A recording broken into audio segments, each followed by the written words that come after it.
Salut, c'est Marco de Top for Phone. Aujourd'hui, petite vidéo de présentation ou de test, plus simplement, du YouCall Phoenix. Alors, le YouCall Phoenix, c'est ce mobile que vous voyez tout de suite devant vos yeux. C'est une marque YouCall que l'on ne connaît pas encore vraiment en France puisqu'elle est toute neuve. Elle a été créée il y a vraiment très peu de temps. Et aujourd'hui, on est en face du premier mobile qui a été commercialisé donc en janvier 2013. Donc, on est vraiment sur un mobile tout neuf, sur une marque toute neuve. YouCall. Alors, YouCall, pour la petite parenthèse, c'est une marque qui a été créée par une autre marque. Donc, c'est une marque française qui a été créée par une autre marque française qui s'appelle Sanga. Alors Sanga, c'est un spécialiste de l'importation de produits chinois high-tech, électroniques.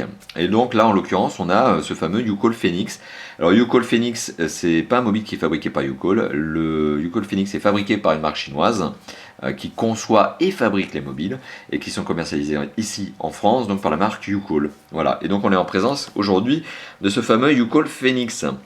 Alors le YouCall Phoenix présente tout à tas sur le papier d'avantages. Alors on va regarder justement dans le détail, est-ce que c'est un mobile qui tient ses promesses? Ça c'est la vidéo qui va nous le dire. En tout cas c'est le test que nous allons faire aujourd'hui. Mais dans un premier temps, ce que je veux dire c'est le prix. C'est ce que je veux donner, c'est le prix comme information justement. Eh bien on est sur un prix extrêmement agressif. C'est donc là l'un des points forts de YouCall, c'est de proposer donc des prix extrêmement agressifs. On est sur un téléphone qui vaut moins de 160 € en mobile nu sur le web en février 2013 lorsque je fais cette vidéo. Donc on est sur un prix extrêmement bas finalement pour un mobile qui revendique en tout cas des performances ou en tout cas des spécifications techniques élevées, en tout cas moyen de gamme, on va le dire comme ça, telles qu'elles sont décrites notamment sur la boîte, petite boîte que je vous ai présentée notamment à l'occasion d'une vidéo de déballage récemment. Donc on est finalement sur un mobile qui sur le papier présente de bonnes caractéristiques, de bonnes spécifications et qui est vendu à un prix extrêmement agressif. Alors voilà, c'est ça aujourd'hui qui nous a donné envie de vous le présenter, de le tester. Et voilà, alors on va rentrer un petit peu dans le détail. La présentation de ce fameux test en fait est divisée en deux grandes parties. Première partie, donc c'est le matériel en lui-même, l'esthétique du téléphone, les spécifications techniques. Et puis la deuxième partie, c'est le logiciel, les applications et notamment tout ce qui est divertissement. Voilà. Et à la fin de cette vidéo, eh bien, on tirera la conclusion de savoir si c'est un mobile que l'on doit acheter ou non. Est-ce que c'est un mobile qui est intéressant ou pas? Voilà. Donc première étape finalement de ce test, c'est eh bien, la présentation de l'ergonomie de ce téléphone, du design. Est-ce qu'il a un beau look ou pas? Alors, déjà, première étape, c'est son écran, 4,5 pouces, c'est un écran qui est relativement conséquent, mais c'est un peu la norme cette année en 2013, c'est déjà la norme fin 2012, que d'avoir des écrans qui sont de plus en plus grands. Alors, qu'est-ce que ça veut dire? Ça veut dire que lorsque je le confronte à un écran d'iPhone 4, qui est un écran 3,5 pouces, là on a quand même un petit delta, on a une petite différence, et en termes d'encombrement, c'est à peu près la même chose, on est quand même sur un téléphone qui est un peu plus important. Bon, l'iPhone 4 étant mon échelle de référence en termes de dimension, comme vous le savez. Alors, si j'isole l'iPhone 4 et que je reviens donc sur le YouCall Phoenix et que je parle de son écran 4,5 pouces, un écran 4,5 pouces, il faut bien le caser quelque part. Donc on a un châssis qui est plutôt imposant, mais est-ce qu'il est démesuré? Je dirais que non, puisque vous le voyez, j'arrive à prendre le téléphone parfaitement en une main. Donc j'ai pas de problème, de préhension de ce téléphone, et je peux très bien utiliser le téléphone, encore une fois de plus, d'une seule main. Je n'ai pas besoin de le prendre avec mes deux mains parce que l'écran est trop grand. Non, au contraire, avec encore une main et un pouce, j'arrive à m'en servir. Donc pas de problème de préhension, pas de problème donc de prise en main, donc pas de problème d'utilisation du fameux YouCall Phoenix. Les dimensions sont encore tout à fait correctes. Alors justement, je parlais de dimensions, je vais vous les donner. On est sur un téléphone qui fait 13,2 cm de haut, qui fait 6,7 cm de large, et qui fait un peu moins d'un centimètre d'épaisseur, qui fait en fait, pour être précis, 9,9 mm d'épaisseur. Alors je dis ça de manière précise parce que le constructeur en fait se vante justement d'avoir un téléphone qui fait moins d'un centimètre d'épaisseur. Donc oui, effectivement, il fait 9,9 mm d'épaisseur. On est à peu de choses près à 1 cm quand même. Enfin voilà, soyons précis, le constructeur apprécie ce genre de choses. Le poids, 152 grammes. 152 grammes, c'est dans la moyenne un peu haute quand même, en termes de poids pour un écran 4,5 pouces, surtout pour un téléphone qui est doté d'un châssis complètement en plastique. Mais, enfin un châssis non, mais en tout cas une carrosserie totalement en plastique. Voilà, donc on est sur un poids un petit peu conséquent pour un mobile de 4,5 pouces. Enfin bon, dans la généralité, en général justement, on est sur des mobiles qui pèsent 130 grammes, 140 grammes. Donc là, on est à 152 grammes, c'est pas non plus disproportionné, on est sur un téléphone qui tient encore bien en main et qui passe facilement dans une poche, sans qu'on ait la sensation de porter une brique justement. Donc ça reste encore tout à fait convenable. En termes de design, alors ce téléphone il est commercialisé en deux versions. Il y a une version noire, c'est celle-ci, et une version blanche que je n'ai pas eu l'occasion de vous montrer en photo. Alors la version noire, elle est un peu de passe-partout, ce qui vaut peut-être le coup justement de prendre la version blanche si vous aimez un peu le fun, si vous avez envie d'avoir un mobile un peu plus funky. Enfin pour le reste, c'est un mobile qui voilà, a des dimensions convenables et qui a un design qui est plutôt sobre, passe-partout, classique. On n'est pas sur une exubérance en termes de design, on a quelque chose de voilà, classique, je vous l'ai évoqué. Donc si on fait le tour du propriétaire, sur sa face avant, écran 4,5 pouces, complété par 3 touches sensitives rétroéclairées. Donc les touches sensitives peuvent s'éteindre plutôt par contre que l'écran. Bon voilà, c'est le côté, vous l'avez vu, les touches rétroéclairées s'éteignent au bout d'un moment. Au-dessus de l'écran, on retrouve un capteur vidéo pour la visio, pardon, VGA. Donc c'est vraiment le minimum syndical, mais ça va vous permettre de faire des visios. On retrouve ici tout simplement la sortie son écouteur, et à gauche un capteur de luminosité parce que le téléphone peut gérer en automatique la luminosité comme vous le voyez ici. Donc moi je force la luminosité volontairement pour la vidéo. Voilà, donc ça c'est effectivement il y a bien un capteur ici pour la face avant. Donc maintenant on va faire le tour côté gauche. On retrouve le port micro USB, des boutons pour le contrôle de volume qui sont en caoutchouc et non pas en plastique brut. C'est une bonne idée justement parce que ça donne un côté plus agréable on va dire au toucher. Sur le dessus on retrouve un jack 3.5 et on retrouve un capteur, que dis-je, le bouton on-off, donc power en anglais. Sur le côté droit du mobile, on ne retrouve strictement rien du tout, et sur le bas du mobile, on ne retrouve rien. On retrouve ici simplement dans le coin inférieur droit une petite fente qui permettra d'enlever le cache batterie d'ici quelques petites secondes. On retrouve sur l'arrière du mobile un marquage YouCall, la marque est quand même fière d'indiquer que c'est un de ces mobiles. On retrouve ici un haut-parleur, tout simplement, un capteur photo 8 mégapixels avec fonction autofocus, flash LED et fonction caméra. Ça n'est pas un mauvais capteur photo. J'ai même été plutôt étonné, parce que je suis généralement plutôt critique, hein, vous le savez, avec les capteurs photo de téléphone. Là, on est sur un résultat plutôt convaincant en journée quand il y a de la lumière, parce qu'en sombre, en milieu sombre, avec faible luminosité, ça devient une catastrophe. Mais comme tous les capteurs photo. Donc en milieu voilà, lumineux, on est sur quelque chose qui prend des photos plutôt bonnes, et l'autofocus, et même de bonne qualité, arrive à faire un bon zoom. Bon, on est sur quelque chose, voilà, en capteur photo qui est plutôt convaincant, mais on reviendra sur cet aspect-là, et il y aura un samples publié sur le test, donc sur le blog. Voilà, donc sur l'article. Voilà, donc maintenant si je retire le cache batterie justement du fameux YouCall Phoenix, alors qu'est-ce que j'ai ? Alors, qu'est-ce que j'obtiens ? Eh bien, j'obtiens tout simplement l'intérieur du mobile, j'obtiens la batterie, une batterie 1600 mAh, un petit peu juste, on aurait préféré une batterie 1800 voire 2000, enfin on ne peut pas tout avoir non plus, on reviendra sur ce point à la fin de la vidéo. On obtient également un emplacement micro SD, ce qui n'est pas anodin parce que la mémoire interne de ce téléphone est plutôt faible, donc un emplacement micro SD, ce n'est pas une petite bêtise, au contraire c'est un bon point de l'avoir ajouté. Et on retrouve, vous l'aurez remarqué, deux emplacements pour des cartes SIM format classique, format normal. Donc effectivement, oui, ce téléphone, c'est un de ses bons points, est un téléphone double SIM. Donc vous avez la possibilité de gérer deux lignes téléphoniques en simultané sur ce téléphone. Voilà, donc vraiment un bon point. Donc ça c'était pour le petit tour du propriétaire, l'esthétique du téléphone. Donc un mobile qui est plutôt, plutôt sobre, pas de problème au niveau de son design. Moi je remarque juste une chose, vous l'aurez remarqué également d'ailleurs, que le capteur photo est un petit peu, il ressort un petit peu. Donc ce qui veut dire, et en plus comme il n'est pas au centre, et ça c'est mon petit tacle, hein, comme il n'est pas au centre, si j'ai envie de taper un SMS, notamment, alors si j'ai envie de taper un petit SMS, et ben vous allez remarquer que je vais taper et que ça va être un peu bancal.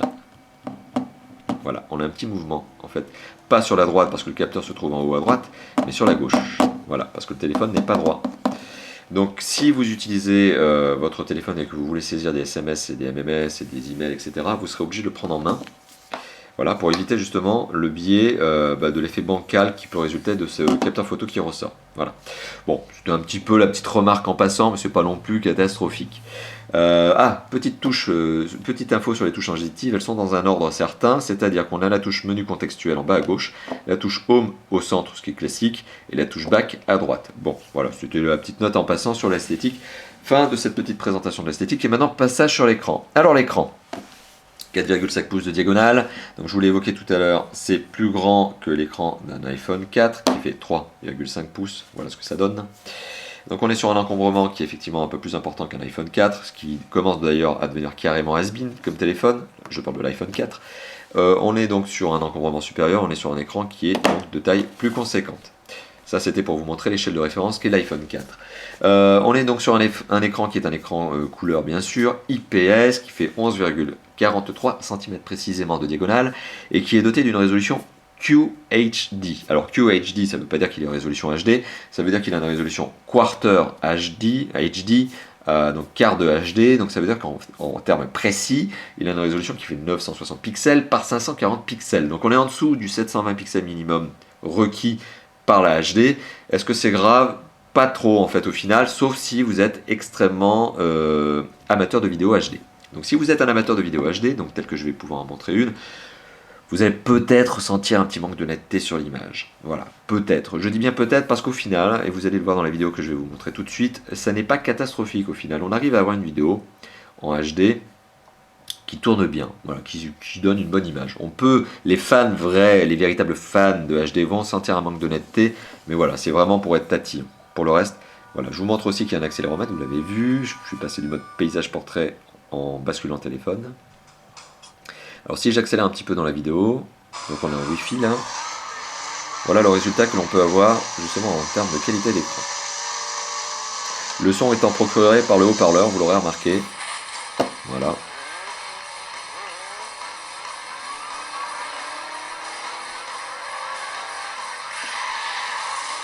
Donc on reste sur un résultat qui est convenable, satisfaisant, malgré effectivement le fait que cet écran n'est pas un HD mais un QHD. Alors, ça c'était pour l'écran, résultat correct. Maintenant, pour la dalle tactile, alors, il s'agit d'une dalle tactile capacitive, donc qui utilise forcément une vitre. Voilà, tous les capacitifs, vous le savez, utilisent des vitres, au contraire des résistifs qui eux utilisent eh bien une surcouche plastique.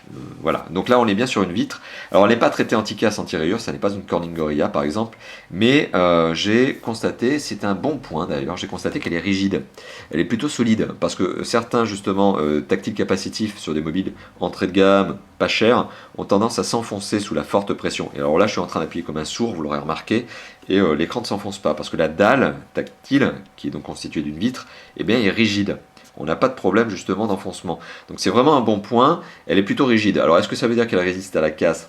Je pense pas. Est-ce que ça veut dire qu'elle résiste à la rayure? Bon, je pense pas beaucoup plus, mais en tout cas on a un bon avantage, c'est que lorsque l'on utilise l'écran, on n'a pas la sensation d'un écran qui s'enfonce lorsque l'on appuie fort, notamment sur les, voilà, lorsque l'on a une frappe un peu forte. Bon, c'est un bon point.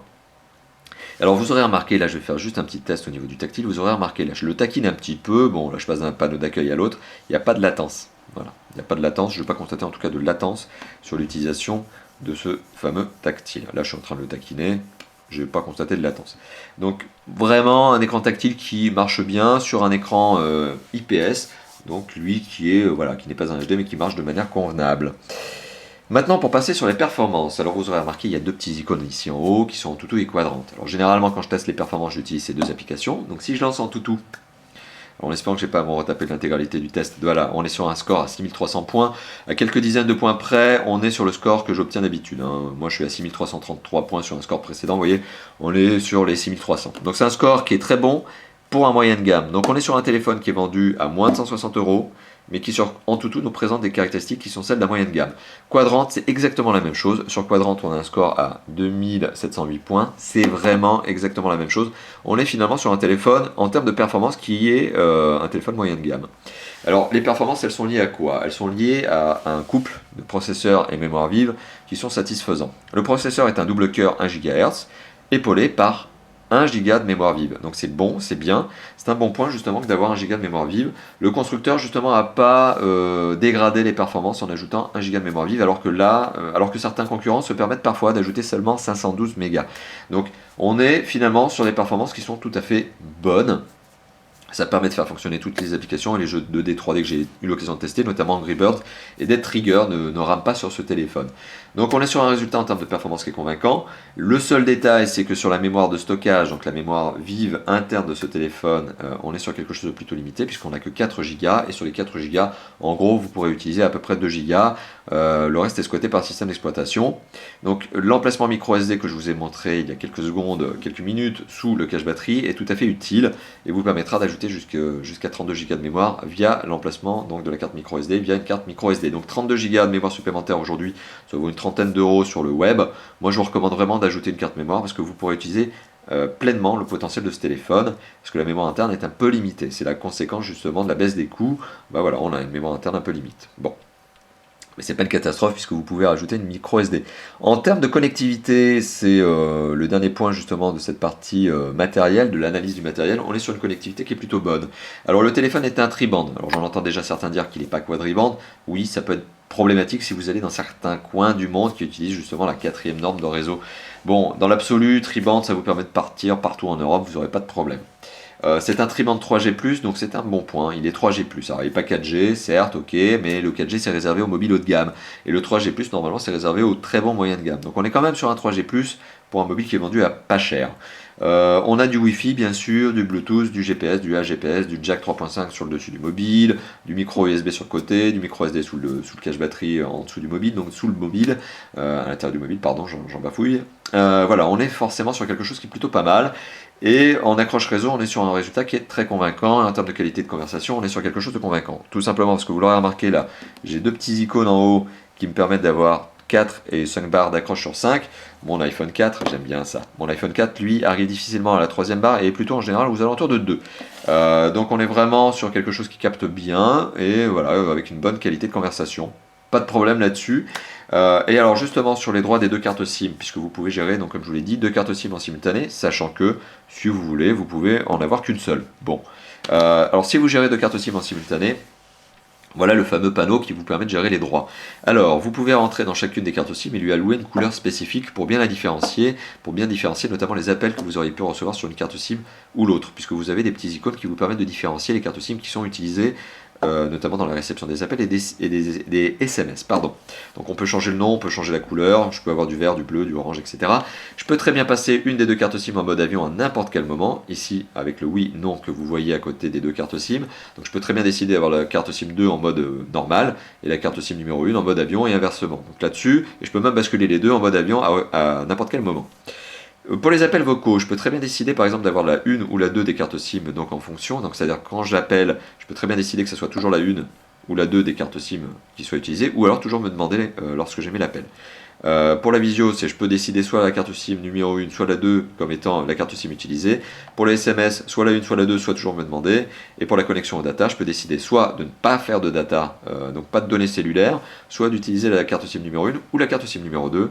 Et enfin, je peux aussi décider de faire de l'itinérance de data ou pas, d'itinérance de données. Bon, moi, voilà, c'est plutôt bien fait. C'est le gestionnaire de droits de carte SIM de base qui est fourni dans Android. Donc voilà, je suis en train de vous évoquer effectivement que le système d'exploitation est Android, mais les amateurs, les connaisseurs l'auront remarqué également. Donc on est sur quelque chose en termes de connectivité qui est tout à fait convaincant. Alors maintenant le système d'exploitation, maintenant on va passer à cette analyse du matériel, du logiciel après l'analyse du matériel. Alors le système d'exploitation c'est Android. C'est Android 4.0, donc Ice Cream Sandwich, ICS pour les connaisseurs. Donc un système d'exploitation qui est selon moi l'un des 3 meilleurs aujourd'hui qui existent, avec notamment iOS et Windows Phone 8. On est sur quelque chose de très complet, qui marche très bien, mais qui est très simple. Alors très simple, tout simplement parce qu'ici, il n'y a aucune surcouche graphique et aucune surcouche fonctionnelle de la part des constructeurs. Et donc, en fait, on est même sur une version extrêmement simple d'Android 4.0, tout simplement parce que j'ai dû, installer Play Store. Enfin, le Play Store est caché ici. J'ai dû lancer une application qui s'appelle GetJar, que je ne connaissais pas ailleurs. C'est la première fois que je la vois, cette appli, qui m'a permis notamment de déclencher l'installation de Play Store. Et une fois que le Play Store est installé, donc le Play Store c'est l'espace de téléchargement officiel de Google qui me permet donc de télécharger des applications, des jeux, des musiques, des livres, des films, alors qu'ils soient gratuits ou non, hein, c'est un espace de téléchargement qui n'est pas forcément gratuit. Hein. Il y a beaucoup d'applications et de jeux qui sont gratuites, mais voilà, pour le reste, le contenu, eh bien, vous allez devoir le payer. Et bien le Play Store m'a permis de personnaliser très légèrement mon téléphone, tout simplement parce que j'ai pu installer Angry Birds, j'ai pu installer Dead Trigger, j'ai pu installer Antutu, j'ai pu installer Quadrant, j'ai même dû installer d'ailleurs pour information Maps, parce qu'il n'est pas installé par défaut. Et voilà, donc en fait le téléphone quand il arrive, il est plutôt brut de décoffrage, hein. Donc vous avez une petite étape qui consiste à personnaliser le téléphone. Et est-ce que c'est mauvais en fait finalement d'avoir un ICS, donc un Android 4.0 brut de décoffrage? Non, parce que ça permet justement au téléphone de fonctionner de bonne manière, rapidement, efficacement, de ne pas être pénalisé par une surcouche graphique lourde qui peut ralentir le téléphone. Et surtout, ça permet aussi de ne pas avoir des fonctionnalités un petit peu idiotes que certains constructeurs ou que certains opérateurs peuvent ajouter dans leur téléphone et qui ne servent à rien selon moi. Donc on est sur quelque chose qui est à la carte. C'est à vous de le configurer. Et c'est pas plus mal, ça vous prend 5 minutes à configurer, c'est une bonne chose. Voilà, donc c'est vraiment une bonne chose d'avoir un Android 4.0 basique, plutôt que d'avoir un Android surcouché à fond et qui marche mal. Certains constructeurs ne savent pas gérer les surcouches. Et bien là, pour le coup, on est sur quelque chose qui est bien fait. Je félicite le constructeur sur le fait d'avoir ajouté quelque chose de simple et de sobre. Alors voilà, en termes de fonctionnalité, justement, si on regarde un petit peu dans le détail, qu'est-ce que l'on a? Alors on peut installer des jeux 2D, 3D, je vais revenir sur ces aspects-là. On a aussi, bien évidemment, la possibilité d'ajouter Maps. Alors comme on a une puce GPS, on peut forcément avoir un petit logiciel de navigation. Donc là, on a un logiciel de carto qui est Maps. Donc Maps me permet de savoir où je suis, de naviguer, d'avoir une carte. Bon, j'ai aussi Navigation. Alors Navigation, bien évidemment, me permet d'avoir un logiciel de navigation. C'est un logiciel GPS qui est un logiciel online. Alors il a un peu de mal à faire le fixe satellitaire, tout simplement parce que je suis en intérieur. En extérieur, certes, des fois ça peut ramer un peu, comme n'importe quel téléphone de ce type-là pourrait ramer à accrocher un réseau satellitaire, mais dans l'absolu, il arrive à l'accrocher. Voilà, donc on est sur effectivement un logiciel de navigation qui est gratuit d'ailleurs, mais qui nécessite de la data, que je vous ai déjà présenté à maintes fois, maintes reprises dans mes vidéos, et qui est un bon logiciel gratuit. Voilà. En termes d'application, alors forcément, eh bien, qu'est-ce que l'on a de plus? Alors, en natif sur ce téléphone, qu'est-ce que l'on a? On a une boîte à outils SIM, ok, une calculatrice, un magnéto, un lecteur MP3. Alors le lecteur MP3, il a été absolument pas retravaillé. Voilà, donc on a un lecteur MP3 qui peut passer en mode paysage portrait, voilà, et qui marche sans aucun problème, qui me permet aussi de naviguer dans les titres que j'ai sur ma carte micro SD ou dans mon téléphone, etc. Bon, c'est simple, c'est sobre, ça marche bien, c'est le lecteur MP3 de base d'Android. J'ai une fonction radio FM, donc je peux avoir une radio FM, mais ça nécessite que je branche le kit piéton notamment, ou n'importe quel kit piéton par câble, que je brancherai sur le jack 3.5 en guise d'antenne. Voilà, l'antenne, c'est le kit piéton. J'ai un browser internet, un navigateur qui me permet d'aller sur internet, qui marche bien, pas de problème là-dessus. J'ai un gestionnaire de boîte email. Donc là, encore une fois de plus, pas de problème, je peux configurer une boîte email. Bon, voilà, somme toute, j'ai aussi mon gestionnaire de SMS, etc. Donc somme toute, j'ai les fonctions de base d'un téléphone, et puis je peux rajouter un peu ce que je veux dessus. Alors si je parle justement de rajouter un peu ce que je veux dessus, je vais vous montrer un petit peu Angry Birds. Angry Birds qui est un jeu 2D donc très coloré, ce qui me permet notamment de vous montrer la qualité d'image d'Angry Birds. On est sur quelque chose qui rend pas trop mal. Voilà. Donc on est sur Angry Birds, et bon, vous allez remarquer que je suis un extrêmement bon joueur. Voilà, j'ai foiré un oiseau, je suis extrêmement bon joueur de Angry Birds. Voilà, donc bon, un jeu 2D passe sans aucun problème. Maintenant je vais lancer Dead Trigger qui est un jeu 3D qui n'est pas spécialement gourmand non plus pour un jeu 3D, hein, il y a plus gourmand que ça, mais Dead Trigger marche sans aucun problème sur ce fameux téléphone. Alors juste, on a des panneaux de loading qui sont un peu longs, mais ça c'est le jeu, hein. J'ai jamais trouvé un téléphone qui arrive à faire fonctionner Dead Trigger rapidement. Voilà. Donc on va se retaper encore un panneau de loading, ça vous connaissez maintenant. Donc Dead Trigger qui est un jeu 3D, ce qui me permet donc de vous montrer qu'un jeu 3D fonctionne sans problème sur ce téléphone. Peut-être pas les derniers jeux 3D, notamment ceux qui vont tourner sous l'engine Unreal 3, qui est donc tout juste tout né, tout nouveau, tout beau. Mais voilà, les jeux 3D, on va dire, de l'année 2012 devraient fonctionner sans aucun problème sur ce téléphone. Donc vous l'aurez remarqué, je suis aussi sur la version tutoriel du jeu. Dead Trigger, tout simplement parce que j'ai réinitialisé le téléphone pour le test, pour le laisser le plus neutre possible. Mais voilà, vous l'aurez remarqué, Dead Trigger fonctionne sans aucun problème. Oula. Alors, vous aurez remarqué aussi que je suis extrêmement bon joueur de jeux vidéo sur mobile, que ce soit du Angry Bird ou que ce soit du Dead Trigger, j'ai vraiment un peu de mal. Bon, ça c'est mon talent de joueur, je préfère quand même jouer sur ma pauvre Xbox. Quand même plus facile pour moi. Bon voilà, donc c'était Dead Trigger, donc un jeu qui fonctionne sans aucun problème. Autre particularité de ce téléphone, donc comme je vous l'ai évoqué tout à l'heure, autre notion de divertissement qui va avec le logiciel, c'est l'appareil photo. Alors l'appareil photo, c'est un 8 mégapixels qui m'a plutôt bien surpris. 8 mégapixels avec tout un tas de belles petites options, donc il me permet aussi de photographier notamment mon petit téléphone, donc voilà, qui a un autofocus, voilà, qui fait l'autofocus, qui me permet de prendre une photo. Donc ça marche pas trop mal, hein. Et puis franchement, on est sur un résultat qui est plutôt convaincant en journée. En journée, vraiment pas de problème. Alors j'ai pris cette petite photo que je vous montrerai aussi sur le blog. Vous pourrez donc la retrouver sur le blog de Top for Phone en samples photo. Ça marche pas trop mal, c'est plutôt de bonne qualité. Donc l'appareil photo possède des petites fonctionnalités supplémentaires, donc un mode HDR pour avoir une meilleure qualité d'image, un mode flash on-off, voilà, ou automatique, une sélection en gros de la luminosité, etc. Voilà, puis des modes de couleur, des modes, voilà, je peux... Ah mais je vais y arriver. Voilà, des modes mono, sépia, négatif, etc. Bon, ok. Et puis aussi, alors là je vais réduire cette fonction. Bon, je vais prendre la photo, comme ça il arrêtera de m'embêter. Voilà. Et là j'ai des fonctions supplémentaires, dont notamment un mode vidéo et le mode panoramique. Donc en termes de qualité de photo, bah, c'est pas mal, ça prend des bonnes photos, il n'y a rien à redire là-dessus, du moment qu'elles sont faites en milieu lumineux. C'est-à-dire que lorsque vous allez arriver dans l'obscurité, le flash a une portée qui est relativement courte, comme tous les flashs de téléphone, qui est de 1 mètre, 1 mètre 50 maximum.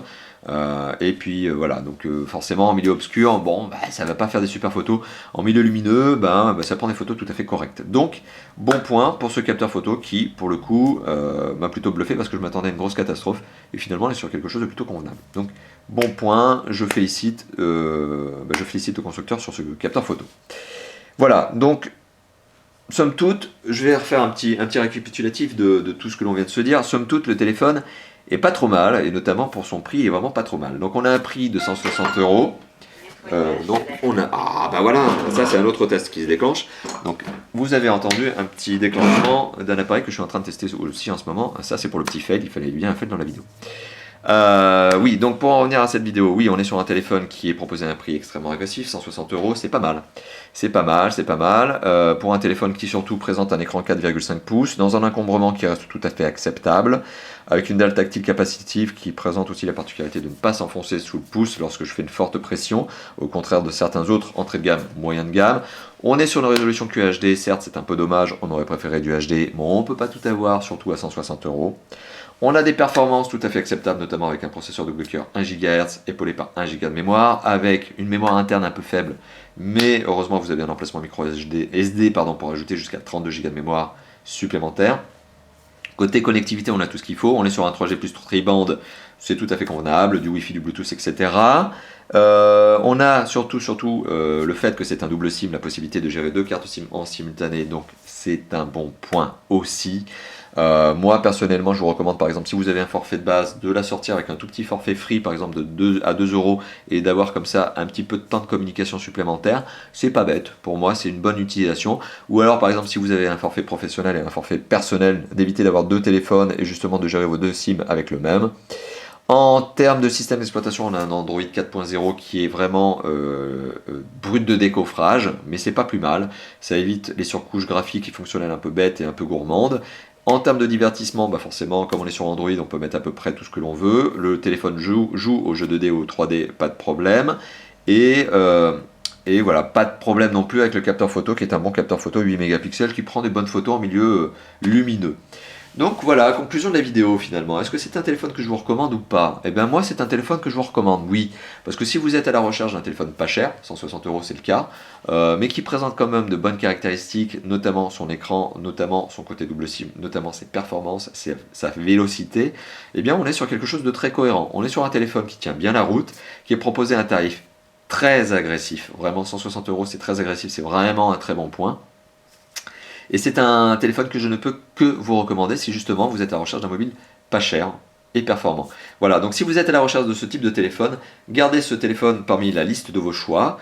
N'hésitez pas d'ailleurs à nous poser la question sur les choix, les mobiles à choisir. On a une section sur notre forum d'ailleurs qui peut vous aider à ça, donc n'hésitez pas à nous poser les questions. Voilà, mais vraiment c'est un téléphone que je vous recommande. Parce que somme toute, c'est un résultat très cohérent, très homogène, des performances très homogènes pour un prix très agressif. Voilà. Donc merci d'avoir visionné cette vidéo, comme d'habitude elle sera publiée sur notre chaîne YouTube Top for Phone tout attaché. Elle sera également publiée sur notre blog top-for-phone.fr, une URL que vous voyez déjà en haut de cette vidéo depuis le début de la vidéo.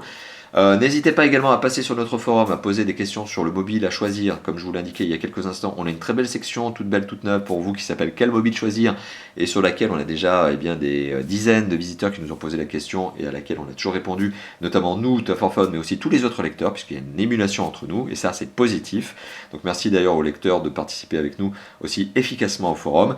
Et n'hésitez pas aussi à passer sur notre Facebook et notre Twitter, puisque c'est là aussi où l'on communique de temps en temps des petites nouvelles fraîches, des petites news, des petites nouvelles croustillantes que l'on ne met pas sur le blog et que l'on ne met pas sur le forum parce qu'elles seraient trop courtes justement et qu'elles ne mériteraient pas un billet.